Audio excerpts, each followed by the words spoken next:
Hello everyone, welcome to my channel. Today I'm going to read the story A Rupee Goes a Long Way, written by Ruskin Bond. Ranji had a 1 rupee coin, so he made his way to the Jumna sweets shop, tossed the coin on the counter, and asked for a 1 rupee worth of jalebis. The shopkeeper looked at the coin carefully. That coin's no good, he said. Are you sure? Ranji asked. These coins went out of use long ago, said the shopkeeper. It isn't old enough to be valuable, and it isn't new enough to buy anything. Ranji shrugged, took the coin back, and turned on to the road. Soon Ranji was wandering through the bazaar when he heard a familiar voice behind him. Where are you going, Ranji? It was Mohinder Singh, Ranji's friend. In one hand, Mohinder held a homemade fishing rod. I'm not going anywhere, said Ranji. Where are you going? I'm not going, I've been, Mohinder said. I was fishing in the canal all morning. Ranji stared at the fishing rod. Will you lend it to me? He asked. You'll only lose it or break it, Mohinder said. But I don't mind selling it to you. 2 rupees. I've got 1 rupee, Ranji said. But it's an old one. The sweet seller would not take it. Please let me see it, Mohinder said. He took the coin and looked it over. Hmm. I don't suppose it's worth much, but my uncle collects old coins. Give it to me and I'll give you the rod. All right, said Ranji, happy to make the exchange. He took the fishing rod, waved goodbye to Mohinder, and set off. After some time, a truck came along. Ranji knew the driver and waved and shouted to him until he stopped. Will you take me to the river? Ranji asked. I'm going fishing. Climb up in the back, the driver said. Ranji climbed into the back of the open truck. Soon he was watching the road slide away from him. In a while, the truck stopped near the riverbed. Ranji got down, thanked the driver, and began walking along the bank. It was a long, hot walk back to the bazaar. Ranji thought again of the jalebis he had not been able to buy. He had reached a few scattered houses when he saw a boy playing a flute.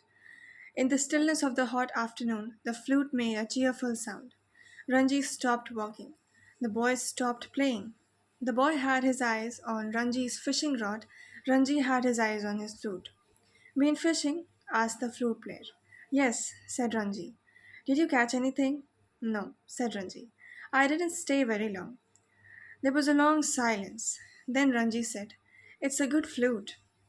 This is a good rod, said the boy. Ranji hesitated no longer. Let's exchange. A trade was made. The boy took the fishing rod and went on his way. Ranji began playing the flute. The notes sounded lovely to him, but they startled people who were passing on the road. When he came to the clock tower, where the bazaar began, he sat on the low wall and blew vigorously on the flute. I can play better than that, said a boy who was carrying several empty milk cans. Let's see, Ranji said. The boy took the flute and played a lovely little tune. You can have it for a 1 rupee, said Ranji. I don't have any money to spare, said the boy. But you can have this necklace.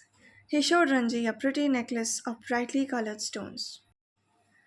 The stones are very precious, said the boy. They were found in the mountains near Tibet. Ranji knew the stones had little value, but they were pretty, and he was tired of the flute. They made the exchange, and the boy went off playing the flute. Ranji was about to thrust the necklace into his pocket when he noticed a girl staring at him. Her name was Koki, and she lived close to his house. Hello, Koki, he said. What's that you've got, Ranji? A necklace. Would you like to have it? Oh, thank you, said Koki, clapping her hand with pleasure. 1 rupee, said Ranji. Oh, said Koki. She made a face, but Ranji was looking the other way and humming. Koki kept staring at the necklace. Slowly, she opened a little purse, took out a shining new rupee, and held it out to Ranji. Ranji handed her the necklace. Then he ran across to the Jumna sweet shop and tossed the coin on the counter. Jalebis for a 1 rupee, he said. The sweet seller studied the coin carefully and said, Always at your service, sir. He filled a paper bag with hot jalebis and handed them over. When Ranji reached the clock tower, he found Koki waiting.